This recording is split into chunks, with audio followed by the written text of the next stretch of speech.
hukuman Nikita Mirzani naik jadi 6 tahun. Banding justru perberat vonis. Alih-alih mendapat keringanan, banding Nikita Mirzani di Pengadilan Tinggi DKI Jakarta membuat hukumannya diperberat jadi 6 tahun penjara. Vonis tersebut lebih berat dari vonis sebelumnya yang dibacakan Hakim Pengadilan Negeri Jakarta Selatan, yakni 4 tahun penjara. Humas Pengadilan Tinggi Jakarta, Albertina Ho, menjelaskan hukuman terhadap Nikita Mirzani diperberat karena dinilai terbukti melakukan tindak pidana pencucian uang, TPPU, selain tindak pengancaman melalui media elektronik. Sebagai informasi, Hakim Ketua Pengadilan Tinggi Jakarta, Sri Andini, telah membacakan putusan banding yang diajukan Nikita Mirzani.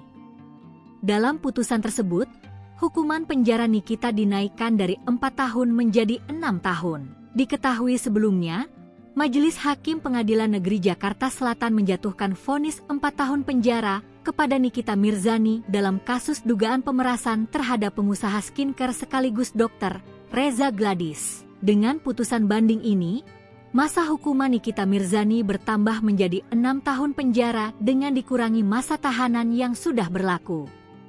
Nikita Mirzani juga diwajibkan membayar denda sebesar 1 miliar rupiah.